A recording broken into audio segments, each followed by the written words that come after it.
It's the lead play in our offense.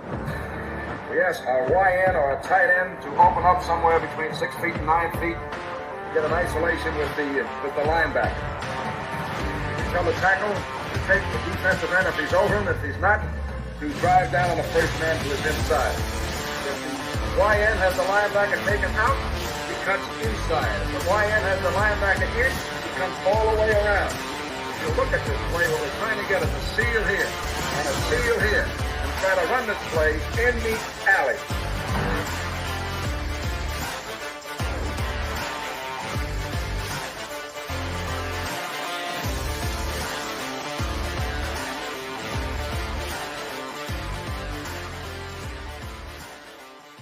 Hey, what's up, guys? Welcome into the Packers Total Access pregame show. My name is Clayton. You can check us out on packernet.com. You can find me on Twitter at Packers_access. You can email us, PackersTotalAccess@gmail.com. You can text us, 865-658-5824. I'm joined alongside Tim live in Green Bay. Got a ton of information coming down the pike here, Tim. I think you just heard something about Ja. Is that right? Yeah, we got it. Matt Schneidman's reporting about 90 seconds ago or so. Jair inactive for the 6th consecutive game. And A.J. Dillon will be missing his first career game today, ladies and gentlemen. So we also have Watson Savage, Bretton Cox, Caleb Jones, and Samori Toure all inactive today for the Tampa Bay game. So, yeah, no Ja, guys. So I guess this does lend a little bit to the speculation, right? You know, you would think they would have, if this was so bad, why wouldn't he have been sent to IR? He would have been on IR. You keep a guy on the active roster thinking you can get a game here and there, and we did. You know, we had Ja for the Rams game, but we haven't seen him since. So I don't know. I don't know, guys. I don't know what's going on there. And you talk about a game where we absolutely need all hands on deck in the secondary. This is going to be – it's going to make things interesting today, as we also hear that Godwin and Evans will be playing for Tampa Bay. So secondary will have their hands full all afternoon, ladies and gentlemen. Yeah. She said Murph says it all. He says, wow, with the emoji there.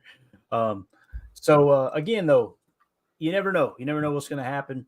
The Ja thing, it takes another layer, right? It seems like every week it goes a layer deeper. If it was just the injury, you probably would have put him on IR. You know, the fact that he made the comment that he and Matt LaFleur don't talk very often. I don't know. It just seems so strange. But if it is just the injury, boy, they've mismanaged the hell out of that one, man. There's no doubt about it. You could have had an extra roster spot. Let's kind of run through real quick, though. We're not going to turn this into a funereal podcast here, all right? So just kind of the stuff that he hit on, we'll kind of run it down in real time here, or just a second ago, rather. Matt Schneidman, according to the New York Times playoff simulator, the Packers' chances to make the postseason go from 49% to 64% if they beat the Buccaneers today, and to 26% if they lose. Massive game coming up at Lambeau in a couple hours. You guys know PFF said if they win today at 71%, so truth probably somewhere there in the middle, I would imagine. He also said Packers activated cornerback Eric Stokes and elevated running back Kenyon Drake and wide receiver Bo Melton for game day. And then Greg Auman, who covers the Bucs, says the Bucs have upgraded defensive line Vita Vea from doubtful to questionable for Sunday's game in Green Bay. Good news for the Bucs defense in a crucial game. So that was kind of the tea leaves everybody was reading. And of course, Stacey Dales comes out and says, great news for the Bucs defensive front. Vita Vea, his toe, will be active against the Packers. Not just his toe, but Vita Vea himself will be active versus the Packers. So they're going to have Vita Vea back. But we did get some good news. Hopefully everything's all right with Devin White, because he said it's not injury related. But per Ian Rappaport tweeted out, per Stacey Dales, Bucs linebacker Devin White will not play, but it's not injury related. So hopefully there ain't some kind of family emergency there or something, you know. And, of course, like you said, Tim, Ian Rappaport, while the Packers coach Matt LaFleur said there is optimism that running back Aaron Jones plays today, sources say A.J. Dillon is not expected to go. Dillon is dealing with a broken thumb, but was trying to play. So I don't want to hear any Dillon slander, not that anyone in this chat would do it, but make sure you stick up for that guy. That's the first game he's missed. Is that what you said, Tim? Yeah, first career game. So, you know, A.J.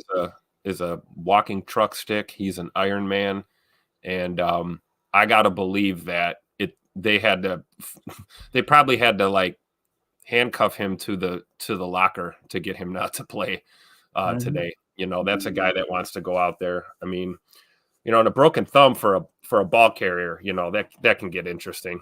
And I guess they just didn't want to risk it. And you gotta go with what the docs say. So unfortunately, AJ Dillon for the first time in his NFL career. So hopefully that heals up soon, man. Not much you can do, right? You break a finger, it's kind of set it and wait and hope for the best. So hopefully AJ Dillon's on the mend soon here. Absolutely. Matt Schneidman tweets out, Jair Alexander is inactive for the 6th consecutive game, despite not being put on IR. A.J. Dillon will miss the first game in his career due to injury because of his broken right thumb. There's the confirmation you were talking about. Watson, Savage, Dillon, Cox, Alexander, Caleb Jones, Torrey, all inactive. So very, very interesting there. The Torrey inactive is really what catches me off guard. Now, they called up Bo Melton. Is Torrey Dillon with something? Because, like I think we would all agree, he played pretty well last week. At least it seemed like he played well on the surface. But I think one positive here, obviously, Jaden Reed's going, Dontavian Wicks is going, right? So you're going to see that combination of Dobbs, Wicks, and Reed. And then, of course, Tucker Kraft at tight end. You'll see a heavy dose, I would imagine, of Patrick Taylor, and you'll probably get some Kenyon Drake in those third down sets, when you put in your third down running back there, when you're looking to pass the ball, whether it's pass protection or just, trying to attack in the air. Again, I am not that impressed with Kenyon Drake. I know a lot of people got excited because they're thinking of Kenyon Drake from 4 or 5 years ago. He has not been the same player. So I'm trying to curb my enthusiasm when it comes to that for sure. I know yesterday, Tim, we had some football kind of going on here. This is a little bit blurry. I'll try to read it off to you guys. We got a little bit of help. There was 2 games that had what I felt like a little bit of a factor on the Packers season. I think we could all kind of stop talking about the North now, pretty much all but done there. You'd had to have the stars align for the Packers to catch Detroit. But yesterday, Minnesota dropped one in Cincy there. That was a wild game to watch, absolutely wild. So Cincinnati helped us out a bit there. So if we win today somehow, some way against the Buccaneers there at Lambeau, then we're going to end up being tied, or not tied, but necessarily have the same exact record as the Minnesota Vikings. So you're setting yourself up now to kind of not have to worry about just the 7 seed. And then you got to win this ball game today. There's no doubt. Now, other games we're looking at across the NFC, in my opinion, this is the way I see them. You may disagree. It's totally cool. If you do, throw it in the chat. We'll just run them down real quick. Don't want to spend too much time on it. But essentially, you've got the New York Giants traveling to New Orleans, 1 o'clock game. I'm rooting for the Giants there to knock off the Saints. You've got Atlanta traveling to Carolina. Obviously, I think it goes without saying you're rooting for Carolina to knock Atlanta off there. You've got the Chicago Bears traveling to Cleveland. We'd like Cleveland just to smack the Chicago Bears around a little bit with that tough defense.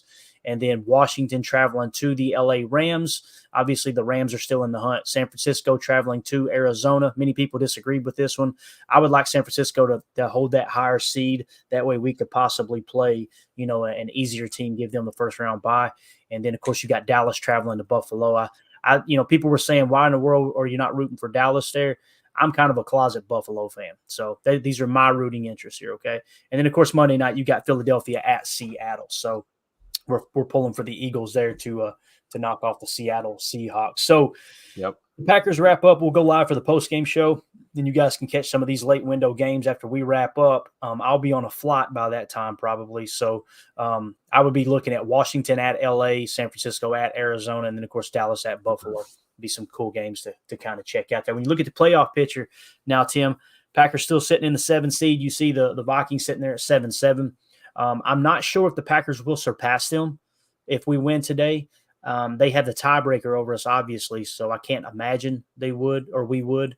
But right. Obviously, we got Minnesota coming up here, another matchup. We haven't played them twice this year, right? We just played Detroit. No, we've got Minnesota right before, I believe, Minnesota's week 17. Yeah. It's right before the Bears game. Definitely.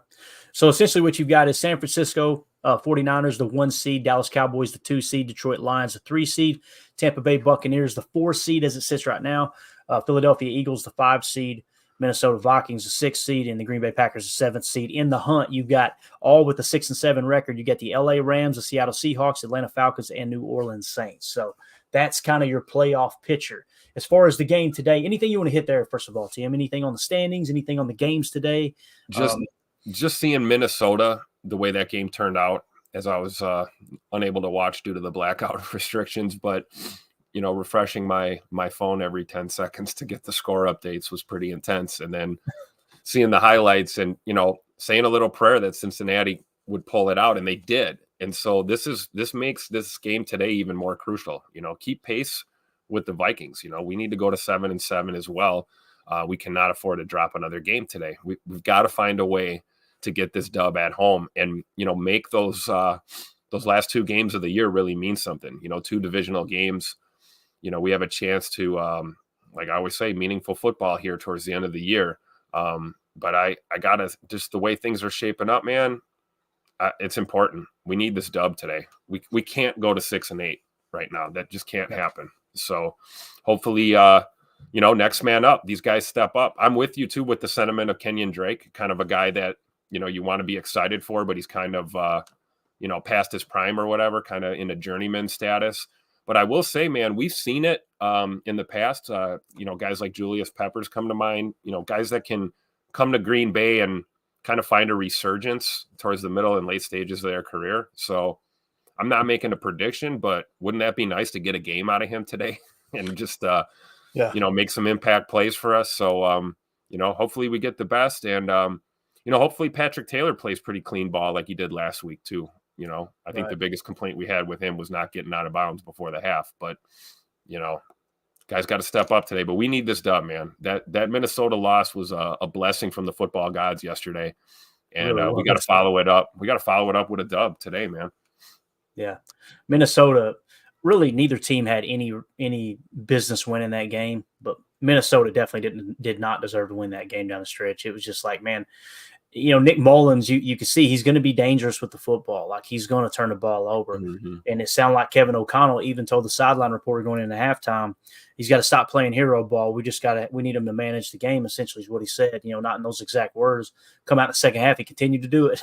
Now he made a couple of plays where they're like, that's why you need to let him play. And then he turns the ball over and that's why he needs to protect the ball. So let's do this. There's more results I'm sure that's come in. This is a pretty good sample size, though. There was 381 votes on this poll I put up. I put Packers fans, how do you see this one playing out? Packers win by 2 scores, Packers in a close one, Bucks by 2 scores, or Bucks in a close one. Packers in a close one won 56.4%. Packers by 2 scores comes in second at 27.6%. Bucks in a close one, 11.5%. And then Bucks by 2 scores at 4.5%. So, just kind of testing the Twitter waters today as far as Packer fans, Tim. They seem pretty optimistic, man. Everyone thinks we're going to pull this one out in a close one. I agree. I'm with it. I'm in that 56.4% for sure. We got to think about this team we have here. We with the exception of maybe one game, we have not been out of any of these games at all. We've always been in the game. So the key today is to not panic, regardless of what may go on out there. And if we can find a way to limit the mistakes and keep ourselves in this game, give ourselves a chance to maybe pull it out in the fourth quarter, hey, I'm all for it. I'm with Joe Barry. The only stat that matters is the final score. So, let's do it. Last week we lost as a team. This week we need to win. This will be a big team win. We're going to need contributions across the board. And yeah, like I said, look for some names that we don't particularly hear called a lot, stepping up today to help us get this dub. So go Pack, go. I'm with the positive fans out there. I think we win a close one. Tad Samato in the chat, not to be confused with Sad Tomato, said Packers in a close one, 65%. 65%. 65%. That's what first one of the day.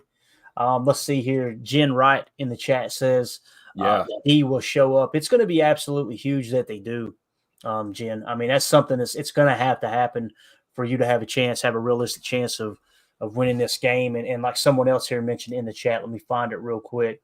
I think it was Derek K in the chat said, we're going to win or lose in the trenches as usual. That's what it's going to come down to, man. And it's why it's so important to remember this stuff come draft time. It's amazing how this is how the seasons continue to play out, right? And we're not spending that draft capital on the big run stuffers. We're focusing on pass rushers, right? And not really someone who can rush the passer and stop the run, although those guys don't come a dime a dozen, don't get me wrong. But you kind of look at how they draft and stuff. This time of the year, we see it. The season ends, get to April, and we need a receiver. We need a receiver. We need a receiver. So we need to remember that for sure. I'm pretty happy with how this receiving core is looking right now, to be honest with you, Tim. I think that they've got a lot of upside to them if we can get them all on the field at the same time. Derek K agrees in the chat. He says defensive front seven got to step up. There's no doubt about that, man. How are the Tampa Bay special teams? Jen, I don't know. Let me take a look at that real quick. Tim, you say something smart there. I seen you looking at your phone. I don't know if you got breaking news or what, but no, I'm texting my wife to bring me some more coffee. That's be honest with you. That's as important news as you need right there, man. I mean, it doesn't get any more important than needing some more coffee. Mandy brought me a couple pieces of a freshly cooked quiche, man, a spinach quiche. Nice. And we had a little bit of wheat toast with some jelly. We're rocking it up here, dude. You kidding me? I see. I'm with Jen Wright though in the comments. She says the D is going to show up today. We're going to get the dub. And then I really like the comment. Keesan Nixon. Where did I see this? Keesan Nixon comeback game, I believe she said. Mm-hmm. Makeup game for Keesan. You know. So I agree. That's something I'm looking for, right? We got a secondary with a lot of young guys out there. I'm excited as excited as anyone else for the return of Eric Stokes, but let's be honest, we have no idea what we're going to get out of him today. So, I think Keesan doing what he needs to do in the slot and having himself a game would be huge today. For sure, man. For sure. And Jen, you were asking about the special teams. According to PFF, okay, this is just one source, obviously, just one source of information. Special teams grades, the Packers ranked 20th. And I know everybody's been kind of hammering Bisaccia because I'm sure DVOA or something suggests they're absolutely horrible. This is kind of the player grades within the special teams unit, right? 73.5 is the Green Bay Packers at 20th. The Tampa Bay Buccaneers are all the way down to 30th, and they are sitting at 64.8. So, Jen, bringing it up, I'm not going to sit here and pretend like we planned on talking about it. Might be one of these games where the special teams actually rises up and helps us win a ball game here, Tim. You may see it happen, seeing that the Buccaneers are graded out so low. Yeah, absolutely. And I'm assuming we'll be, pretty aggressive in the return game today. I think, this is going to be one of those games. I almost can feel it happening. Like every little thing is going to matter. Every field goal, every return, every inch of field position is going to have an impact on this game, guys. And, nobody's going to play perfect mistake-free football, but we've got to eliminate shooting ourselves in the foot like we've done in the past for sure. Yeah, no doubt about it. I know they're asking about Keesan Nixon's grade here on PFF. Let's see if I can find it real quick. Special teams grades. And I'm assuming you're wanting kick return. Let's focus on that, okay? Kick return grade for Keesan Nixon on the year so far, 14 weeks in, is 65.6. The only game. What was that? 65 what? Oh my God, Tim, you going to do it to me? I have to close out 3 screens and sprint back. 65%. 65%. That's what we. My God, it's everywhere, Tim. It's everywhere. Yeah, so to put that into perspective, he's only graded out in the green twice this year, okay, on returns, overall returns, okay? That's punt return, kick return combined. If you just go kick return, he's only been in the green once. But let's just kind of go through it week after week here. Overall return grade, including both kick return and punt return, 58.7, 57.4, 59.1, 79.0 against Detroit, 58.5, 58.7, 59.5, 64.7 against LA, 74.8 against Pittsburgh, 58.1, 59.0, 62.7, and then, of course, the New York Giants, the stank burger, 34.1. So Keesan has listen, I'm not trying to pile on, but when you look at that, you watch the tape, you see how that muff punt really, really hurt him in that game against the Giants. You could put it on a number of different series and plays to say that's what lost you the game, but it's definitely up there on that list. Yep. Kind of feels like Keesan might have been a flash in the pan when it comes to special teams, Or we could look at it positively. And we could say, man, this guy is due. We are due for a Keesan Nixon touchdown return. We are due. We're due for a huge pick six in the slot from Keesan. We are due. I'm going to try and be positive. I feel like he's got a game in him, and we're going to need it today. So hopefully I'm right. Yeah, we will. The numbers don't lie, and neither does the tape, right? Right. Let's see here. Larry in the chat says, J Love got to bounce back from last week's performance for the win and continued growth. Yeah, we need a bounce back game from him big time, Larry. And I love that profile pic, man. Snow flying at Lambeau. Beautiful shot there. I think he's going to rise to the occasion. Again, he had a bad first half, you know. It was literally the tell of two halves for the quarterback position in Green Bay last week. If he plays the way he did in the second half, I think we're going to be just fine. If he plays the way we did in the first half, could be a long day, could be another scrapper. And then, of course, you know how it unfold. We'll lose the turnover differential and then blame Joe Barry. That's kind of the theme here. So Jen in the chat says, PFF too rich for my blood. I respect it. Ryan in the chat says, Packers Total Access is Keesan rating on PFF so far this year. That's the one we just answered. Well, appreciate you dropping by. Gold Zone Radio says, is there something going on with Jair behind the scenes, or is it really just an injury?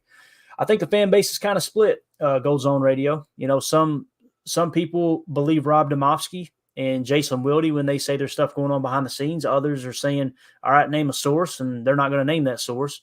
So, you got to kind of, you know, pick and choose there. I tend to lean toward, okay, how does Matt LaFleur answer the questions, and how does Jair Alexander answer the questions? And when you look at those two things, Matt seems very disappointed, and rightfully so. He doesn't have one of his, you know, best players on the field. That could strictly be from the injury, right? The fact that he's injured. Jair's telling the media members, you know, me and Matt LaFleur don't talk very often. That when you take those two things and put them together, for me, if I had to put my money on it, you got to bet one way or the other. I'm kind of leaning towards there's something going on behind the scenes.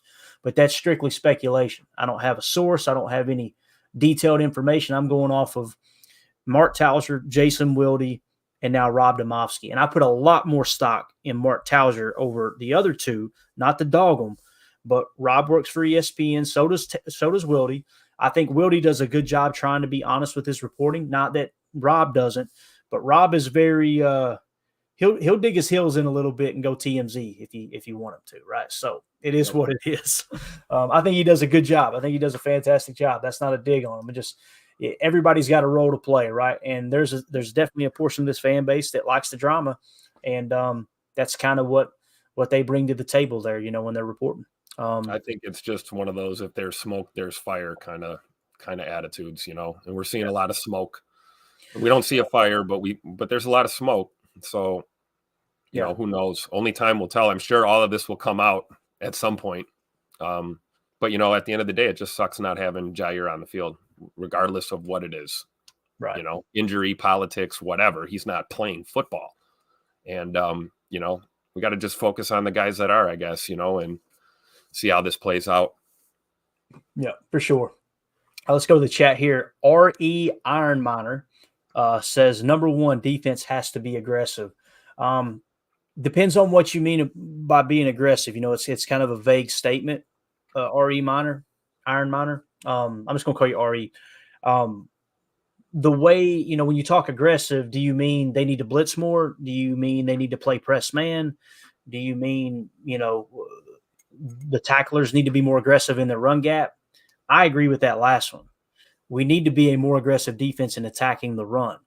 That has nothing to do with scheme, personally. That's what I'm seeing on tape, where guys are late to get to their run lane. When you're assigned to one run gap and you're late getting there, that's how you hit explosive plays in a running game. That's what I see on tape. I don't see the scheme. Now, if you're saying aggressive, meaning we need to play press man, I really, really, really encourage people who feel like that. And it's okay. We can agree to disagree. I'm not trying to be disrespectful. But I encourage everybody to go back and watch that play that lost them the game, the 32-yarder from Keesan Nixon playing. It wasn't press man, but he was about 3 to 4 yards off the receiver there in the slot. I really, really challenge people to go watch that play on loop, because their approach coming out was We played one country quarters. It gave up 5 yards. I personally think they should have stayed in country quarters. If we'd stayed in country quarters, there's a chance the rush hits home and they don't hit that explosive play to put themselves in position to hit a chip shot field goal, right? And I understand there's two different ways of looking at this, but that's kind of how I seen that unfold. And I would much rather the offense have to use every inch of the field to go down the field. So we called country quarters, and then we went cover one man the rest of the way. Basically 7 plays on the final drive. They put 6 on the line of scrimmage, I think, twice.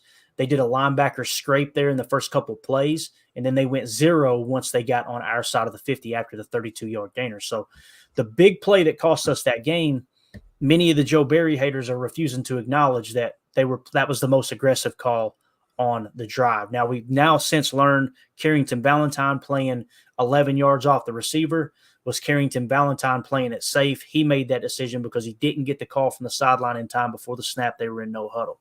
So if you look on the opposite side of the field, they were playing, roughly the corner was playing roughly 6 to 9 yards off of the ball, and the ball never went there. And if it did, they were tackled for a, 5-6 yard gain. So again, it's funny. Everybody's raising absolute hell over the 8-yard hitch route where they got out of bounds to stop the clock, but no one has mentioned a thing about Keesan Nixon in the aggressive man coverage that pretty much a 32-yard gain ensured their victory. But we got Jacob joining us now. Jacob, you came in at the perfect time, man. I know you're a big Joe Barry lover. What's going on, big dog? The beard is here. What's up, Jacob? I love stamping people with that because I've been stamped with it, and I just try to pull people with me. You know what I mean? Come over here. Jump in the fire with me, man.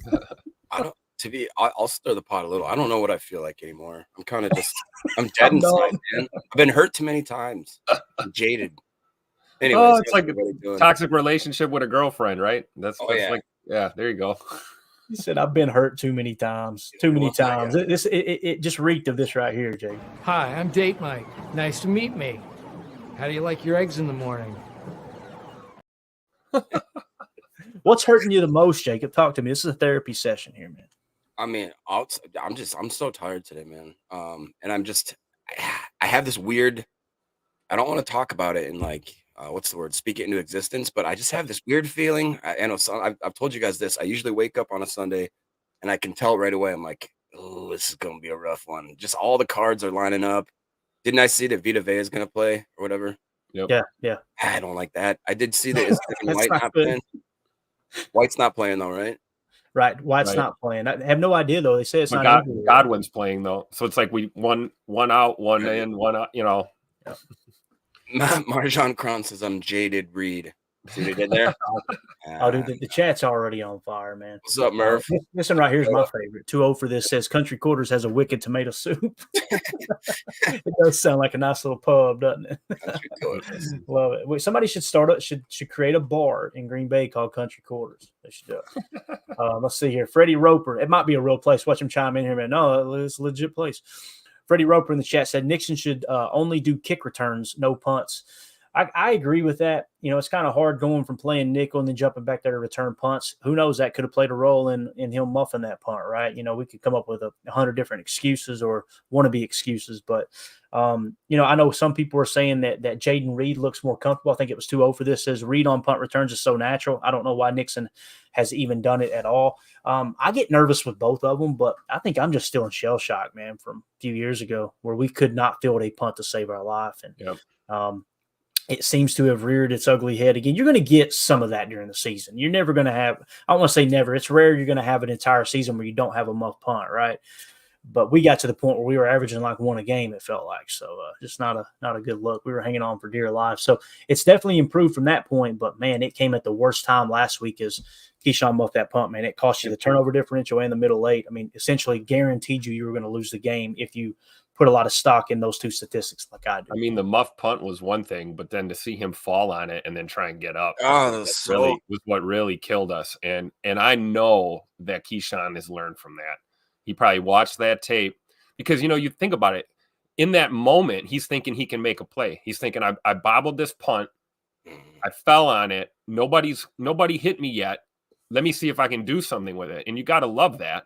But also, I think when he looks at the film, he's going to go, man, I did not have time. What was I thinking? He's probably going to see everything we saw. So I think he's going to play a little more fundamentally sound, especially in the return game. But I definitely agree that I like him more on the kickoffs than the punt returns for sure. Yeah. Let me get your take on this one, Jacob. Derek K in the chat says Ja Money is the highest paid corner in the NFL. He needs to be on the field. We haven't talked to you much since all the rumors started swirling, I don't believe, about Jair and whether or not he's missing strictly because of the injury, or does it have anything to do with his comments and telling a reporter that he and Matt LaFleur don't talk very much? What do you think's going on with Ja, man? Do you think we're reading too much into it when we say it's more than just the injury? No, I mean, no, I don't. I think that he's either that or they've completely mismanaged this whole injury situation. If it is just an injury to the point where it's almost criminal, like, we're wasting a roster spot for that. I don't know, dude. I don't think that it's just Jair's made too many comments. He's too weird with the media and stuff. And get out of here. God.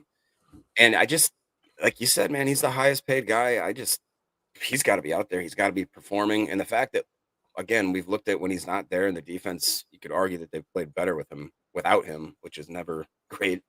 So I don't know, dude. I'm getting to the point. I don't want to say it because it's not fair and people hold it over my head, but he's starting to, not in the same way, but his personality is starting to annoy me the way that Rodgers did, where it's like, would you just shut up and just play football and just shut up and dribble, right? I mean, not even that. Just if you're gonna talk all this smack, at least get out there and perform. Right. I understand what you're saying. I feel like that Jair, he had like that one really great year, and I think people give him a lot of, I don't know, that 1 year specifically. I remember that he was arguing because wasn't that the year that there was two other cornerbacks that were having amazing years? All three of them were kind of neck and neck as far as their PFF grades and their stats and all that kind of stuff. And then ever since then, I just feel like he's kind of lost his dominance, his swagger. He still has the swagger. He still, talks a lot of the smack. It's just he's not backing it up on the field the same way. So I remember he used to always knife and throw his body, take the, runners out at the knees kind of thing. I know they kind of can't do that the same way, but it's just, I don't know. I feel like he's gotten a little soft. Derek's trying to get me to go with conspiracy. I know, man. Every time you pop in, they're like, we hope you got a conspiracy for us. That's what got him hurt, though, in the first place. That's true. Was that flying in and lowering the boom. And Ja's not a big dude. So, I'm not defending him. I totally agree with your sentiment, Jacob, because here's like I said a couple of days ago, Ja has not done anything that he hasn't done since the day we drafted him. He's always been outspoken. He's always got a comment for something. I think it's just harder for us as fans to stomach this when he's not playing. Absolutely. We don't want to hear it when you're not on the field. So regardless of what those reasons are, either way, we can speculate left and right. He's not playing. And that's frustrating. And it makes it tough to hear the yappity yap yap when you're not out there, actually balling. And I'm such a frugal, cheap guy that I just look at the price tag and I'm like, dude, I could get 3 normal cornerbacks for the price of one job. You know what I mean? And really, who knows? You could get 2 good cornerbacks. Cornerbacks like the top rated in WAR rating cornerback in the league, Rasul Douglas. But keep in mind, though, you got to be willing to part ways with a 3rd round pick. Anyway, you got real. It's tough, man. Gosh, it's so tough because here's the thing about Jair too. Like, you guys know, when it's a contract year, I tend to side with the player. I'm like, listen, if they're holding out, guys, they could get an injury and never have a shot at that money for the rest of their career, right? So I understand that sentiment, right? But when a team ponies up that money and makes you the highest paid player at that position, right? The highest paid player at that position, then I tend to lean towards, you would at least want him to not be negative toward the scheme or negative toward a coach or something. Like, at some point, they showed you they're loyal to you. If, and again, I got to put a big if out there, if there is something going on behind the scenes. We don't know if there is, right? And I had somebody tag me in a tweet the other day, me and Ryan both, and said, basically complimented us and said, Clayton keeps me even keel with his approach, and Ryan gets me fired up, ready to fight everybody. So evidently Ryan's going on rant, doing his rant cast, and I'm over here going, everybody chill out. Just chill out. So it's a good balanced coverage on Packernet. That's how we do it. Exactly correct. Can I make a point quick? Because I think, was it Doug said something that I thought it just kind of popped in my head. He says, I think Jacob hit on while the Packers went to the youth movement, young players have taken fewer hits, tend to play faster, and they're more willing to hit. Just a thought. And then I really quick in my head, I thought about it. I'm like, well, that's almost kind of crazy true. So let's think about this season and specifically where we've had probably the most trouble I'd argue for sure, obviously, Bakhtiari, he's not even existent anymore. Devondre Campbell has been up and down, and with him goes the success, it seems, of our defense, whether or not he plays well. Jair has his issues going on. Jones has been on and off the field. Those are our key, quote-unquote, veterans. You could even throw Kenny Clark in there that he's had an off, up and down season. With him goes the defensive success. And those are all those – they're all those first-round picks that everybody says, right. We got 8 first-round picks. It's just that struck me as like odd that you could argue that those are the reasons that we're not having a successful year and that the young guys are propping up the old guys. Right. No, it's true, man. It's true. John Walker in the house says, new guy in the house, longtime listener, great show. Go Pack, go. Hey, we appreciate you swinging through, John. It's good to see you in here, buddy. You're always welcome to jump on here live, be a part of the conversation, or check it out on pod. That's why we provide both. But really, really thank you for hopping in here, man. And for those of you who are in, we got a crew hanging out today. Hit that like button for us real quick so other Packer fans can find this podcast, find this channel. We appreciate y'all making us a part of your pregame festivities, where you're sipping on a daddy soda, or you just sticking to the food right now. We appreciate you hanging out with us for sure. I know that Lambeau parking lot right now is an absolute party. I guarantee you that. It doesn't matter if we were 2 and only had 2 wins on the season. That place is going to be a party. That's what you love about this fan base for sure. Let's see here. What else we got? I'm glad you mentioned that, Clayton. I just saw something from Packers Everywhere. We should shout out Gary Platt from Wisconsin Rapids attending his 500th Packer game. Oh, man. 500th Packer game. Big shout out to Gary and his family. He said, Gary doesn't look like much of a spring chicken anymore. So he's one of our elder statesmen. So I'm assuming that this goes back to many decades. So you're talking about a lifetime of fandom right there. So shout out to Gary from the Rapids. I love it. Yeah. Go ahead, Jacob. What were you gonna say, Bo? No, I guess I'm trying to do the math in my head. I gotta kick off my toes and or kick off my shoes. I mean, that sounds like every home game Kentucky math. Like years and years. Yeah, right. That's a Kentucky man. I love it. Bang, there he is. Look at our boy. Oh, yeah. Hey, boy, Gary. I know Mark Murphy rubs people the wrong way. Some would say he's quirky. 65%. I don't know if that's true. He looks like the Mad TV guy. Yeah, the fact that he's out there doing this type of stuff, man, you got to love it, bro. Like he's one of the most approachable dudes. Yeah. Jacob. It wasn't last year; it was the year before. So not the game you went to with us, but we were in the same suite area the year before watching them play the Seahawks. And I went in the restroom, came back out, and Manny went, Mark Murphy was just out here. We talked to him. I was like, you what? Huh? Like I always miss it. I'm telling you, it's just like the Office episode where he was like, "That's Tina Fey." Yeah. Conan walks by. Yeah, it's crazy. Since I moved to Green Bay, he's the one person from the organization I've run into the most is Mark Murphy. I mean, the guy is just eats, sleeps, breathes, and lives Green Bay Packer football. He is embedded here. And like I said, extremely approachable, takes time to talk to you. Just a good dude. And I think it's really cool to see stuff like this, taking the time to thank fans like us who, we dedicate our lives to this team. And it's great to honor a guy like Gary here with a game ball. I mean, that's pretty cool, right? How many fans get a game ball from the president of the team? I love it. Yeah, it got his name on it and everything. It's awesome. So shout out to Gary Platt. You are the man. Keep going, buddy. Keep going. Keep doing this thing. Yep. Every single year. Bleeding Green and Gold says, why I don't like Barry in the box. Coaches have to be able to communicate in clutch time. That entire last drive was a disaster on the D period. I think there's a valid argument there, Bleeding Green and Gold, but whether he's on the sideline or not, they got the call to 10 of the other players. It just didn't make it to Carrington. Now, you could tell Barry chose his words very, very carefully. He was trying not to throw Carrington under the bus.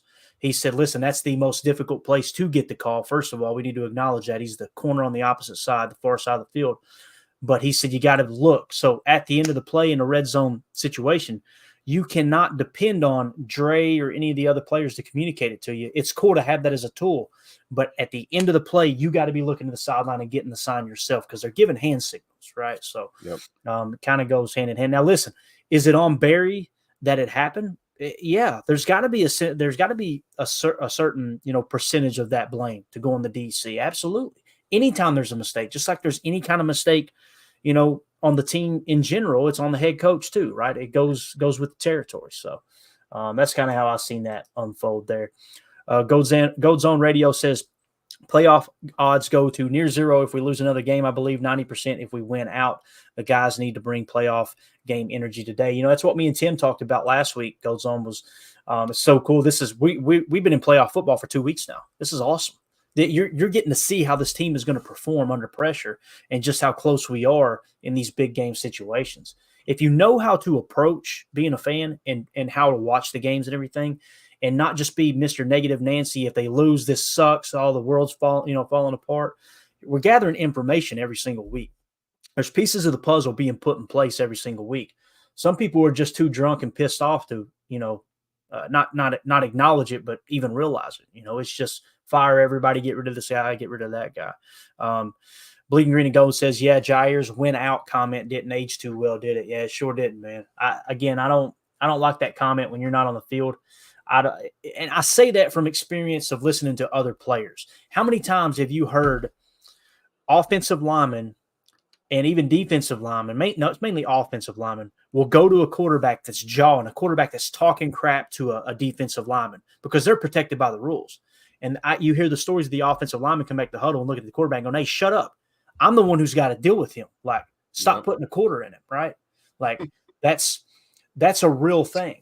So I have a hard time believing that Josh saying, I told y'all we're going to win out. I have a hard time believing everyone in that locker room is like, man, I'm glad he said that. And people come to the approach, well, it just shows he believes in them. I disagree with that. You want to show somebody you believe in them when the cameras are off and it's not about you with a bunch of belts hanging off of you, right? Go to that player or go to the team and go, guys, I have the utmost belief in y'all. We can do this. I'm sorry I'm not out there, but I've got your back and you guys can get this done. That's totally different than going in the media with no other players around and go, I told y'all we're going to win out. That's just, I don't know. I see it a little different. Maybe I'm a boomer. Maybe I am a boomer, but that made me think of when you say putting a quarter. Have you ever watched the mic'd up of Phillip Rivers and how he used to just scream at he'd throw a touchdown and he gets up and the guy goes 40-yard touchdown, 40-yard touchdown, and the ref walks up and he's like, dude, come on, get out of here. He said it. And the guy said, hey, don't yell in my ear. He said, no, I'm going to yell in your ear. I'm yelling.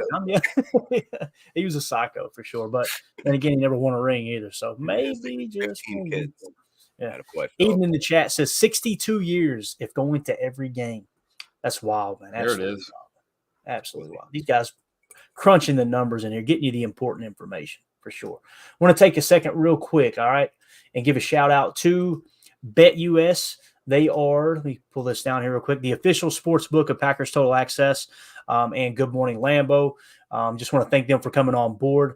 Awesome setup they got, guys. If you go over in the description of this video, there's a link, okay? If you click on that link, it attaches you to PTA, to Packers Total Access, and will put us in better standing with them, okay? If you click on that link, you can go straight to their site using that link. You can register as a customer for free, set up your account, all that good stuff. You can get pretty much any type of action you want to put on a game, a sport, prop bets galore, that type of thing. We talked earlier in the week, the Packers are 3.5-point favorites in this game. So you're laying 3.5. If you bet on Green Bay in this game, the over-under is at 42.5. One of the key prop bets for this week, too, I wanted to mention was actually provided from PFF. You'll see the PFF edge has a 21.5%, all three bars lit up. If you take the under on Cade Otton in receptions, under 2.5 receptions. I'm not saying, hey, that's a slam dunk bet. All I'm simply saying is PFF's analytics put a lot of stock in that right there, that one prop bet. You can couple a bunch of bets together on BetUS as well. It's a really cool setup. I have switched over now from the competitor that I've used for several years because BetUS approached us, said, we love your podcast. We love that you mention the lines every week, but you don't go overboard with the gambling aspect. We'd love to jump on board with you. So that's how this came about. There you'll see, if you go to their interface, you'll see the prop bets for over, under receptions. Cade Otton is the middle on the right at plus 120 to be under 2.5 receptions. I'm eager to see if PFF got that one right for sure. But again, thanks to BetUS, America's favorite sports book, now celebrating this coming year, their 30th year in business. So been around for a long time, kind of got things cranked up a long time ago before all these other sites came about. So with that being said, we're at the 44-minute mark. We're approaching we're coming up on 12:30 my time, I guess 11:30 your all time. So we're going to be closing in on that 30-minute mark before kickoff. Let's kind of go around the horn. Or is there anything else y'all want to hit on before we go around the horn for a final comment? Jacob, Tim, y'all got anything? I'm just getting updates on my phone. It looks like Tyreek Hill's not going to play. Chris Olave is going to play, if that affects anybody here. And if you got your most people are into their playoffs of fantasy football. Not me. Playoffs? Don't talk about it. Playoffs? You can't. Carly Ray handing it to you, huh? This year? I'm pretty sure well, I don't know. I don't want to talk smack. I will not talk smack to Carly Ray because I'll have to see pretty good. Still pretty good. It's funny because I don't know how much my buddy Jay has helped her.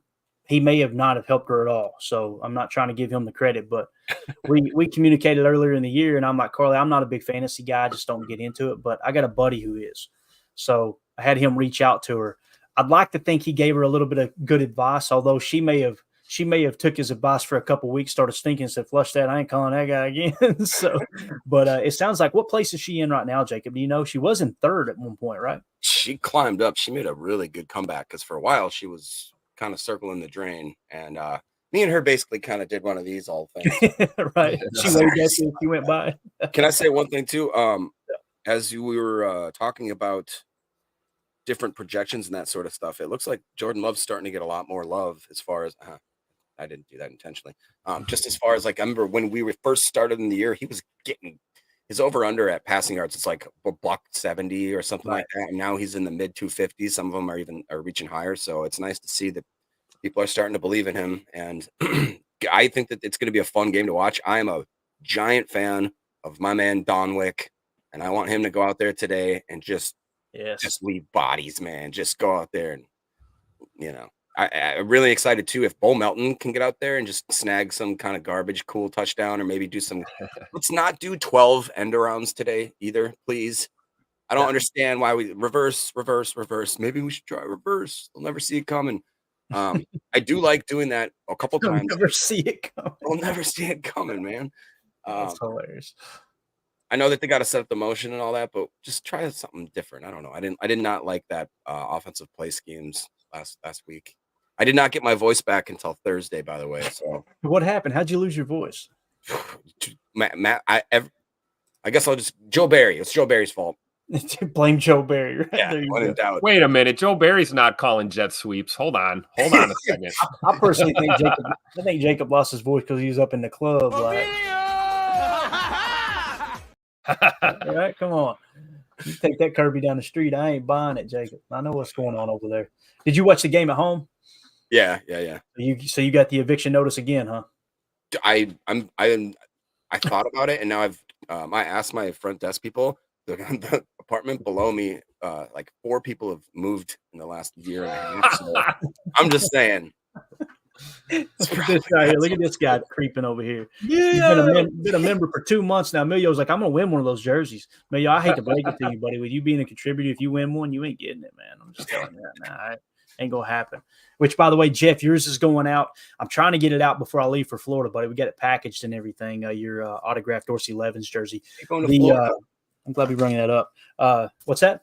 Well, you going to Florida? I didn't get it. Yeah, Mandy has to go to Florida at least 6 times a year, and one of those times in my off season, she drags me down there. So I'll just be sitting in the hotel room doing podcasts at the resort. So she'll be out there hanging out, having fun, and living her best life, and talking about how I'm a stick in the mud. That's just how this relationship works. You know what I'm saying? But last week, the winners were Stinson was actually the winner, okay, of the autographed Robert Brooks jersey. Haven't heard from him. So Stinson, if you'll come forward, I thought about holding off on this week until we kind of get that settled, but we're going to go ahead and spin it anyway for this game, and then we might wait a couple weeks to kind of get caught up because we're going to give away an autographed Mark Chimura jersey tonight on the post-game show. Okay, so anybody who's YouTube members, make sure that if you get your YouTube membership in before midnight, the day before the game, that's how we can get you on the wheel. So if you join today, it won't go on until next week. So I don't want to mislead you in that regard. But everyone who's a YouTube member of the PTA Posse, If you just go to our homepage, click join, there'll be a little join tab with all the members' names. That'll put you into the contest to win the autographed Mark Chamora jersey, or the upcoming jersey, I should say. But anyway, last week, Stinson won. We haven't heard from Stinson. The second place was No Limit _Coops. So I haven't heard from them. And then Will, WILL. Haven't heard from all three of those. So if we don't hear from them, we'll just throw that Robert Brooks jersey back into the mix. What happens is we've got awesome people like Joyce and United Bates and several other people in here that I'm sure I'm forgetting their names right now in the moment. They gift memberships to people who are viewing that, that otherwise maybe can't afford to become a member. I think it's like $2.99 a month or something like that to support the stream. So they gift those memberships, and those people aren't in here very often. So that's how we end up with names that sometimes don't collect on them. And like we said, we tried to figure it out to where they could specifically gift people who are in here right now, right? People like Omer that's always in here. Jen Wright's already a member, obviously, but several people who are constantly in here. We'd love to get it to them. The problem is we haven't figured out how to do that yet. We being the people who are making the gifting the memberships, I should say. So Emilio, been a member for 2 months, but again, buddy, you ain't getting that jersey. Don't worry about it. But we will give you this as a consolation prize, man. Just real quick. You gotta love it. You gotta love it. All right, let's do it. Parting thoughts. We're at the 50-minute mark. Got a herd of people in here. If you would hit that like button for us, guys. Help Packer fans, other Packer fans, find this channel, find this kind of content. We appreciate y'all hanging out with us. Let's go around the horn. Tim, parting thoughts, man. Just playing off of what Jacob said here on the offensive side of the ball, I'm with it. I'd like to limit the trick play, reverse, double reverse, jet sweep, action that we've had. However, I do think looking back at film, right, you talk about the 4-game saturations that these teams look at. Today might be a great day to run that stuff, and it's all fake. It's all just motion. There is no handoff with a reverse or a throw across the field. It's just a lot of deception, and then we're attacking downfield. I'm okay with seeing that. But, and then defensively, man, these corners have got to play as much mistake-free ball as they can today. That's what it's going to come down to. And our D-line, they got to win the trench battles. And, I really think it's going to come down to the way our defense plays today. I think this offense is going to find a way to put points on the board. This defense has got to keep it together and not get lit up by Godwin and Evans. We have to do a good job on defense. We have to play within this scheme that everyone complains about so much. Thank you for do your jobs today. Don't get caught biting or cheating inside when you have responsibilities, right? Like Clayton, like we talked about, keep your work in front of you. Keep your eyes focused on your job. If we do that, we limit the turnovers and play mistake-free ball, no stupid penalties. I think there's a good chance we come out here with a dub, but I really do. I think it's going to hinge a little more on the defense today. And, we're banged up on both sides of the ball, but I think if this D steps up and we get games out of some of our contributors there, there's a good chance we get out with the dub. So go Pack, go. Yeah. In order to play aggressive like many fans want us to do, which is playing press man coverage, that's essentially what it came down to. Was I'm not saying you need to play press, you just need to play man. That's what they said last year. We started playing more man this year, a ton more man. And now it's, they need to be up on the line. So now you're saying you want to play press man. If you go out here and try to play press man with Corey Ballantyne and Carrington Valentine against Mike Evans and Chris Godwin playing single high safety, you're staying out of shell. It's going to be a long day, boys. We don't have a bona fide press man corner on this team. I mean, it's insane. The one you do, there's rumors swirling that he doesn't want to be on the team. So, that's why it's important to understand how valuable the quarters coverage is.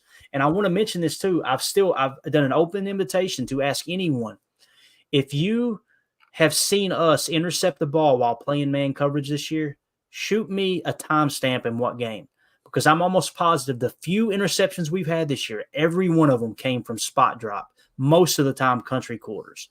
So, you want to know why we're not winning the turnover differential, or why the defense isn't getting the turnovers that we're used to seeing. It's because Barry has caved in and began to play more man coverage. That's what you're seeing. Go ahead, Jacob, what's your parting thoughts there, buddy? As we take a look here at a dreary Lambeau Field, slight chance of rain today. Looks like it's going to be mostly cloudy, and I think they set a high somewhere around 39 or 40 degrees. Go ahead, bud. Yeah, I mean, excuse me. To me, I think it's a tale of the running backs. I think it might be we've kind of gotten I think maybe taken for granted AJ Dillon and the presence that he brings as far as the pass protection and just really getting that, hard-earned yardage. It'll be great to see Jones, but do you guys talk about Kenyon Drake possibly making an appearance? I think Patrick Taylor is going to have a big day with a lot of heavy workload. I really have grown to really like Patrick Taylor. I think he's sneakily very, he's got to make some smarter plays. I think it was last game he should have ran out of bounds kind of thing at the end of the half, I believe. But then on the opposite side, people are sleeping on Rashad White. The Buccaneers were not a good running team at the beginning of the year. I believe I read a stat that shows that last week he had over 100 yards rushing. The last 4 games consistently, he's had over 85 yards rushing, averaging over 4 yards pop. So it'll be important to get that stopped because, like you said, we've got to worry about Godwin and the freaking other guy on the other side. So and Baker Mayfield, me and you watched him against when he was with the Rams last year, Clayton.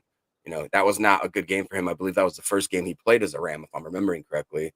So people sleep on Baker Mayfield, dude. I saw one of those stupid stat lines they put up, and it was like Baker Mayfield in this part of his career with Tom Brady, and they were like semi-similar. And he's a baller, man. So this could be another trap game. I don't want to say that, but I'm just no. It is what it is, man. I think Tampa's a much better team than New York. I really do. I just feel that way. And when it comes to that Baker, they showed him throwing those interceptions there last year, at least one interception at that game we were at. And I was like, that's right. He turned. That was Rasul. Pressure pick, coverage, sacks, right? That's what got to get pressure on. Got to, man. And he will. He'll cave. I don't think you got to worry about him running like we did DeVito yesterday. You know what I'm saying? So much, dude. That's why I hate that. I mean, I shouldn't say hate. Every time they showed that family and that one guy with the hat, I was like, I just want to hit your hat off, man. You call me anything you want, but don't call me that. That Kentucky waterfall. Exactly. Oh man. All right, let's get ready to get out of here. You see the boys coming out of the tunnel here. There's Tucker Kraft, expecting a big game from him for sure. How good has his turnaround been, by the way? Yeah, absolutely. Jordan Love and Josh Myers leading them out of the tunnel. You love to see it. Woo. Tucker Kraft, man, he's playing this thing right too with some of those tweets just talking about laying on people, like taking people to the ground and feeling every ounce of breath come out of their body. And dude, come on, let's go. Shout out to number 50 right there, the most consistent player on this team, Zach.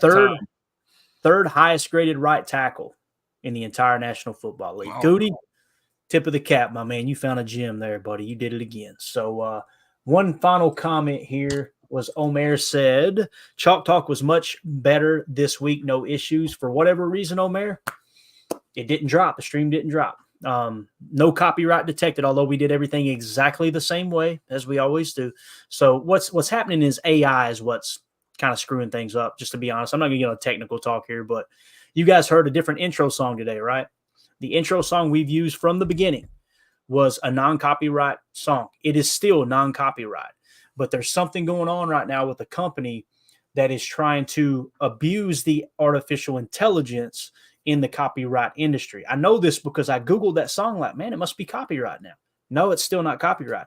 But there were a bunch of nerdy gamers, PC gamers, that were so pissed off because that's one of the songs that they use on their gaming channel, and it keeps getting copyright strike. Bro, you do not want to piss those guys off. No. Listen to me. You will wake up one morning, and your kitchen lights will control your bathroom lights. Like, they will do something within the system. So be careful out there, whoever that company is. But anyway, that's why we got a new intro song. Hopefully you guys like it.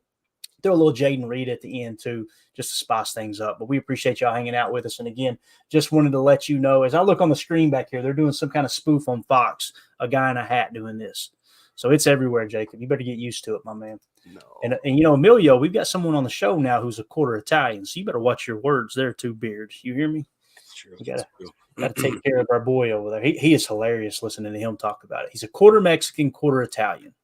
You got to love it, man. We got all the bases covered now, right? Hey, forget about it. Right, exactly. All right, we're out of here, guys. Appreciate y'all hanging out with us. Again, if you'll click on the link in the description of this video, that'll send you to our link on BetUS. You can register for free as a customer of theirs, and that'll actually link you to us. and we will get in better standing with them as a company. Really appreciate them coming on board as the official sports book of Packers Total Access. Again, Packers 3.5-point favorites. Excited to see how this one unfolds at a dreary Lambeau Field. That's the type of weather you're looking for at Lambeau. When you get into the December and now January, the snow is going to start flying. So it's going to get fun out there. Appreciate everybody hanging out with us. We'll see you during the post-game show. As always, let's go out and be the change we want to see in the world. And go Pack, go. The power sweep. Actually, it's the lead play in our offense. We ask our YN or a tight end to open up somewhere between 6 feet and 9 feet. Get an isolation with the linebacker. Tell the tackle to take the defensive end if he's over him. If he's not, to drive down on the first man to his inside. If the YN has the linebacker taken out, he cuts inside. If the YN has the linebacker in, he comes all the way around. If you look at this play, what we're trying to get is a seal here and a seal here, and try to run this play in the alley.